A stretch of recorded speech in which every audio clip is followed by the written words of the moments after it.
Hello everyone, welcome to brain brusher your own e learning class. मैं हूं सुनील जोशी और आज की क्लास में हम लोग करेंगे कॉस्ट शीट। ये बहुत इंपॉर्टेंट है लेकिन साथ में बहुत इजी चैप्टर भी है। किसी भी गुड्स को मैन्युफैक्चर करने से पहले प्रोड्यूसर ये जरूर जान लेना चाहता है कि उसकी गुड्स की कॉस्ट कितने की होगी और साथ में उसका जो प्रॉफिट मार्जिन है वो कितना आएगा। बिकॉज मार्केट में बहुत सारे राइवल्स होते हैं और कोई भी प्रोड्यूसर अपने प्रोडक्ट को तभी सेल कर सकता है जब उसकी कॉस्ट कंट्रोल में हो।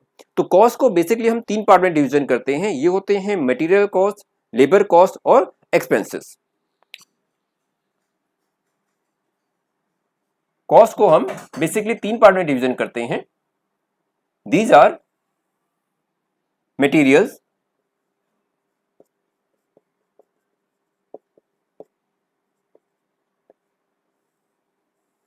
लेबर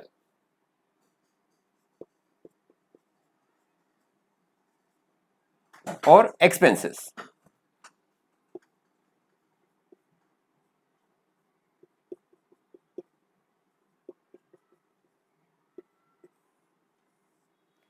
किसी भी गुड्स को मैन्युफैक्चर करने के लिए ये बेसिकली हम तीन तरह के एक्सपेंसेस करते हैं। मटेरियल के एक्सपेंसेस हैं, लेबर के हैं और फर्दर जो अदर हम एक्सपेंसेस करते हैं। इसको हम फर्दरली सब डिवाइड करते हैं। मटेरियल्स, लेबर और एक्सपेंसेस, इन तीनों को हम फर्दरली आगे सब डिवाइड करते हैं और ये डिवीजन होते हैं डायरेक्ट और इनडायरेक्ट में।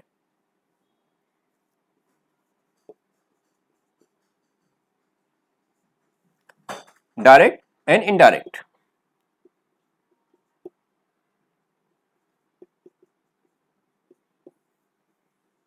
तो इस तरह से हमारी जो कॉस्ट है वो इस तरह होती है: मटेरियल डायरेक्ट और material indirect, labour direct and labour indirect, and ऐसे ही एक्सपेंसेस डायरेक्ट और एक्सपेंसेस इनडायरेक्ट। डायरेक्ट कौन से होते हैं? वो सभी कॉस्ट जो किसी गुड्स को मैन्युफैक्चर करने के लिए डायरेक्टली इन्वॉल्व होती हैं उसे हम डायरेक्ट कॉस्ट बोलते हैं। एग्जाम्पल के लिए मैं आपको एक एग्जाम्पल देता हूं। लाइक हम एक टूथपेस्ट यूज करते हैं और ये टूथपेस्ट का एक कंटेनर है आउटर, और इसके अंदर हमारा टूथपेस्ट है।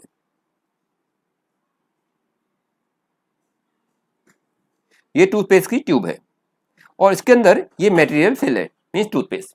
तो यहां पे हमारे पास तीन तरह के मटेरियल हैं। एक ये आउटर कार्डबोर्ड, कार्ड बॉक्स। दूसरा ये ट्यूब जिसमें पेस्ट फिल है। और तीसरा अल्टीमेटली ये पेस्ट। तो यहां पे तीन तरह के मटेरियल्स यूज हो रहे हैं। एक है बाहर का आउटर बॉक्स, दूसरा वो ट्यूब जिसमें ट्यूब हमने फिल किया है मटेरियल टू पेस्ट, और थर्ड जो पेस्ट हम यूज कर रहे हैं। तो यहाँ पे हमें क्वेश्चन ये राइज होता है कि यहाँ पे मटेरियल्स डायरेक्ट कौन सा है और इनडायरेक्ट कौन सा है, क्योंकि तीनों ही मटेरियल हैं। तो ऐसा बिकॉज इस पेस्ट को विदाउट ट्यूब हम सेल नहीं कर सकते हैं, वो कंपलसरी है। ऐसे केसेस में मटेरियल हमारे पास, पेस्ट हमारे पास डायरेक्ट मटेरियल है बिकॉज वो मैन्युफैक्चरर से कंज्यूमर तक डायरेक्टली पहुंच रहा है। सेकेंडली उस मटेरियल को हम विदाउट ट्यूब सेल नहीं कर सकते हैं, वो कंपलसरी है, इसलिए ट्यूब भी डायरेक्ट मटेरियल है। लेकिन कार्डबोर्ड यहाँ पे डायरेक्ट मटेरियल नहीं है बिकॉज टूथपेस्ट को विदाउट आउटर बॉक्स सेल किया जा सकता है। ये आउटर बॉक्स एक्चुअल में सेल्स को इंप्रूव करने के लिए, अपनी सेल्स बढ़ाने के लिए है, इसलिए ये बॉक्स हमारे पास होगा तीन तरह के मटेरियल के। तो ये जो आउटर बॉक्स है इसे हम बोलेंगे इनडायरेक्ट एक्सपेंसेस। अब इनडायरेक्ट एक्सपेंस कहां पे आएगा? ये हमारे पास आएगा सेलिंग एंड डिस्ट्रीब्यूशन के अंदर। वाइल ट्यूब और पेस्ट हमारे पास डायरेक्ट मटेरियल्स है तो वो हमारे पास आएगा मटेरियल्स के अंदर डायरेक्ट। तो मटेरियल्स हमारे पास तीनों ही मटेरियल्स हैं, बट ये मटेरियल हमारे पास बॉक्स जो है वो सेलिंग डिस्ट्रीब्यूशन के अंदर आएगा। ट्यूब हमारे पास डायरेक्ट मटेरियल्स प्राइम कॉस्ट के अंदर आएगा। इसके फर्दर मैन्युफैक्चर भी करते हैं तो मशीनरी यूज होती है, जिस मशीनरी में और भी कुछ मटेरियल्स यूज होते हैं। एग्जांपल के लिए ग्रीस ऑयलिंग जो यूज होती है वो भी इनडायरेक्ट मटेरियल्स है क्योंकि वो मटेरियल कंज्यूमर तक नहीं पहुंच रहा है। तो लेट्स स्टार्ट कॉस्ट शीट। तो कॉस्ट शीट के लिए हमें तीन कॉलम ड्रॉ कर रहे हैं। पहले कॉलम में पर्टिकुलर्स,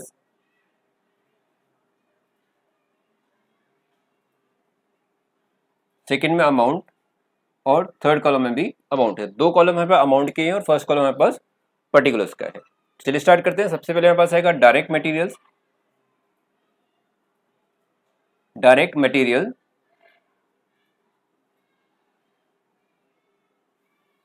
डायरेक्ट मटेरियल्स के अंदर first opening stock of raw materials, opening stock of raw materials plus purchases of raw materials, जो हमने रॉ मटेरियल्स परचेज किया है, टोटल इसमें से माइनस कर देंगे closing stock of raw materials, closing stock of raw materials. तो जो आंसर आएगा हमारे पास उसे बोलेंगे मटेरियल कंज्यूम्ड। ये हमारे पास material consumed.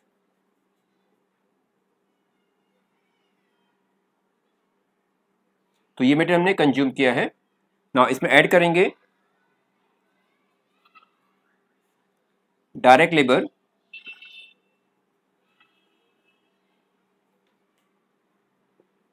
Then direct expenses,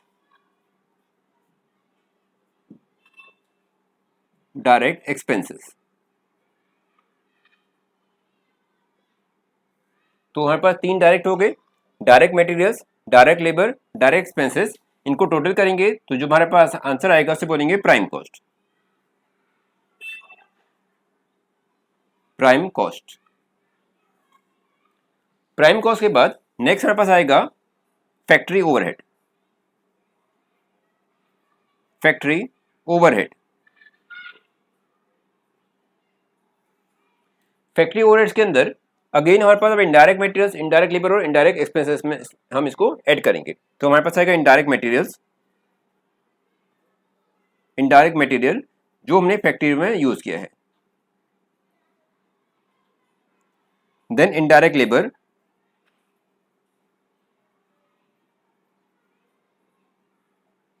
और इनडायरेक्ट एक्सपेंसेस।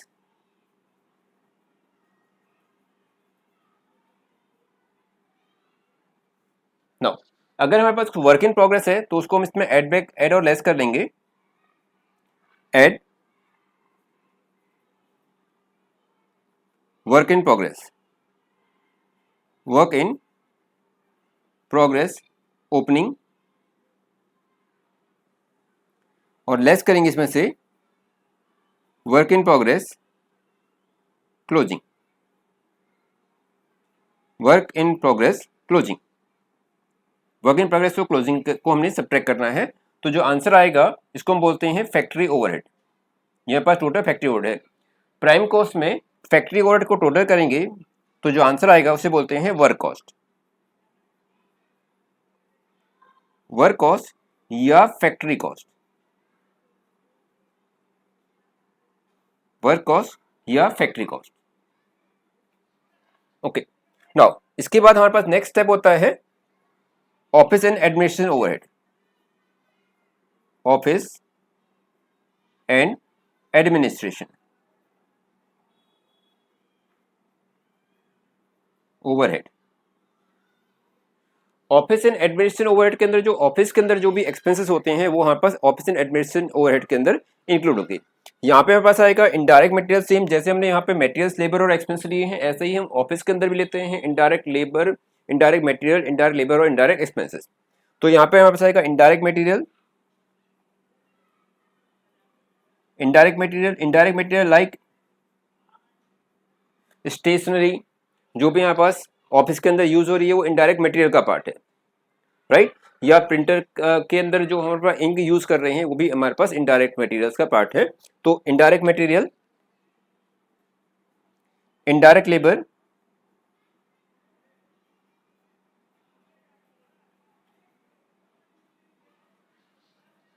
और इनडायरेक्ट एक्सपेंसेस। कंटिन्यू करेंगे आगे। Indirect expenses, indirect expenses, indirect expenses total किया हमने इसको तो हमारे पास आएगा ऑफिस एंड एडमिनिस्ट्रेशन के अंदर indirect materials, indirect labour, indirect expenses total करेंगे तो इनका टोटल जो आएगा उसे बोलते हैं cost of production. Cost of production, right. तो हमने फैक्ट्री कॉस्ट के अंदर ऑफिस एडमिनिस्ट्रेशन ओवरहेड को ऐड कर लिया तो हमारे पास आएगा कॉस्ट ऑफ प्रोडक्शन। इसमें ऐड करेंगे opening stock of finish goods. Because possibilities है कि हमारे पास जो ऑफिस स्टेज पे आकर के हमारे पास कुछ मटेरियल ओपनिंग हो, तो ओपनिंग स्टॉक ऑफ, उसे बोलेंगे opening stock of finish goods. Okay, opening stock of finish goods को हमने इसमें प्लस कर लिया, देन माइनस करेंगे इसमें से less closing stock, closing stock of finish goods, closing stock of finish goods. Now closing stock of finish goods को जब सब्ट्रैक्ट करेंगे तो हमारे पास आएगा कॉस्ट ऑफ गुड्स सोल्ड, इसे बोलेंगे cost of goods sold, cost of goods sold. तो इतने रुपीस की हमने गुड्स सेल की है, राइट। ये हमारे पास कॉस्ट ऑफ गुड्स सोल्ड जो हम सेल करेंगे, ये कॉस्ट गुड्स सेल का कॉस्ट है। नाउ थर्ड फोर्थ हमारे पास आएगा इसमें add selling and distribution overhead, selling and distribution overhead, जो 4 कंपोनेंट्स हमारे पास है। पहले हमारे पास आएगा प्राइम कॉस्ट, जो जिसमें हमारे पास डायरेक्ट मटेरियल यूज हो गया। दूसरे हमारे पास आएगा फैक्ट्री ओवरहेड्स, ये फैक्ट्री ओवरहेड्स हैं। फिर हमारे पास आया था ऑफिस एंड एडमिनिस्ट्रेशन ओवरहेड जो इनडायरेक्ट था, और फिर इनडायरेक्ट के अंदर हमारे पास आएगा selling and distribution overhead. Selling and distribution overhead के अंदर again same indirect material, indirect materials, जैसे मैंने आपको एग्जांपल दिया था कि इनडायरेक्ट मटेरियल्स कौन सा होता है, वो जो कि हमारे प्रोडक्शन के लिए जरूरी नहीं है, सेलिंग एंड डिस्ट्रीब्यूशन जो हमें सेल्स को प्रमोशन करने के लिए यूज होता है, वो हमारे पास सेलिंग एंड डिस्ट्रीब्यूशन के अंदर आएगा इनडायरेक्ट मटेरियल। जैसे मैंने एग्जांपल आपको दिया था टूथपेस्ट का जो आउटर बॉक्स है, जिसमें टूथपेस्ट का पैक हो गया था फाइनली, और हम ला करके उसको अल्टीमेटली फेंक देते, थ्रू आउट कर देते हैं, तो इनडायरेक्ट मटेरियल है क्योंकि वो सेल्स को प्रमोट करने के लिए है। तो indirect materials, same indirect labour, यहाँ पे इनडायरेक्ट लेबर हो गया, जैसे कि सेल्समैन को कमीशन दे रहे हैं, सेल्समैन को सैलरी दे रहे हैं, वो सभी हमारे पास, या व्हीकल्स जो सेल्स करने के लिए व्हीकल्स में पेट्रोल एक्सेट्रा यूज हो रहा है, डेप्रिसिएशन हो रहा है, वो सभी हमारे पास इनडायरेक्ट, वो सॉरी सेल्समैन का जो सैलरी है और कमीशन है, या जो ड्राइवर की सैलरी है जो सेल करने के लिए जा रहा है, तो वो हमारे पास इनडायरेक्ट लेबर आ गया। Then indirect expenses, indirect expenses के लिए लाइक डिलीवरी वैन का डेप्रिसिएशन है, उसके अंदर जो पेट्रोल यूज हो रहा है वो भी हमारे पास एक्सपेंसेस होता है। इसी तरह के जो भी एक्सपेंसेस होंगे वो सेल्स प्रमोशन करने के, वो हमारे पास इनडायरेक्ट एक्सपेंस होंगे, यहाँ पर इनडायरेक्ट एक्सपेंसेस। इसको टोटल करेंगे तो कॉस्ट ऑफ गुड्स सोल्ड के अंदर, ये कॉस्ट ऑफ गुड्स सोल्ड हमारे पास ये था, इसमें हमने ऐड कर लिया है सेलिंग एक्सपेंसेस टोटल, तो हमारे पास जो अमाउंट आएगा इसे बोलेंगे टोटल कॉस्ट या cost of sales, cost of sales. ये पास था कॉस्ट ऑफ गुड्स सोल्ड, यहाँ पर कॉस्ट ऑफ गुड्स सोल्ड है, अभी इसमें हमने सेलिंग एक्सपेंस ऐड नहीं किया है, यहाँ पास है कॉस्ट ऑफ सेल्स। नाउ इसमें ऐड करेंगे हम प्रॉफिट, जो हमारा एक्सपेक्टेड प्रॉफिट है कि हम कितना प्रॉफिट एक्सपेक्ट कर रहे हैं, और नेक्स्ट हमारे पास जो फाइनली हमारे पास आएगा, यहाँ पास आएगा सेल्स, दिस इज सेल्स या selling price. Selling price, selling price per unit अगर हम निकालना चाहें तो टोटल प्रोडक्शन को, टोटल कॉस्ट को हम पर टोटल प्रोडक्शन से डिवीजन करेंगे तो हमारे पास सेलिंग प्राइस आएगा। अब मैं आपको एक यहाँ पे फॉर्मूला यूज कर बता देता हूँ, कॉस्ट ऑफ प्रोडक्शन के अंदर हमारे पास जो closing stock of finish goods हम निकालेंगे वो कैसे निकालेंगे, closing goods of finish goods, इसको निकालने का एक फॉर्मूला होगा, वो इक्वल टू जाएगा cost of production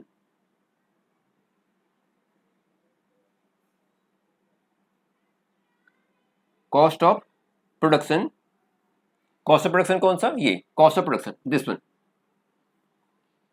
cost of production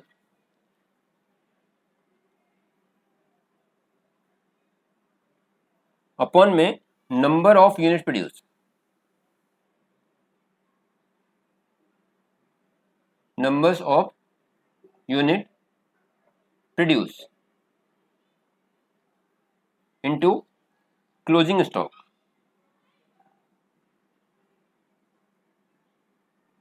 of finished goods।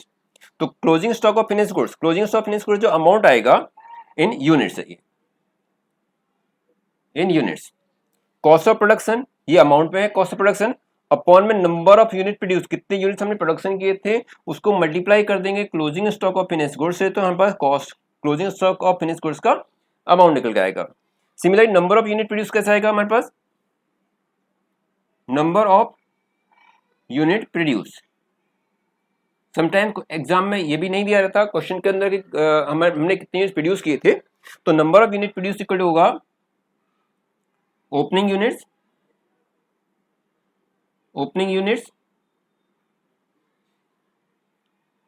Plus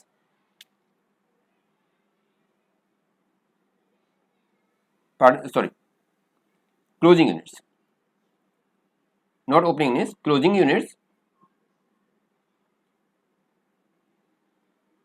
plus sales minus opening units. तो यूनिट प्रोड्यूस हमने कितने यूनिट प्रोडक्शन किए थे इस ईयर में, तो वो अमाउंट हमारे पास आएगा क्लोजिंग यूनिट्स जो हमने एट द एंड हमारे पास अनसोल्ड बचे हैं, closing units plus sales minus opening units equal to हमारे पास आएगा number of unit produce during the year. तो आई होप ये आपके लिए हेल्पफुल होगा। अगर आपको इसमें कोई भी क्वेरीज हो तो प्लीज़ आप मुझे लिख के दीजिएगा, मैं उसको जरूर कोशिश करूंगा उसको सॉल्व करने के लिए। आप अगर नए हैं इस चैनल में तो प्लीज़ एक लाइक जरूर कीजिए और मेरे चैनल को सब्सक्राइब जरूर कीजिए। Thank you for watching this channel, thank you very much.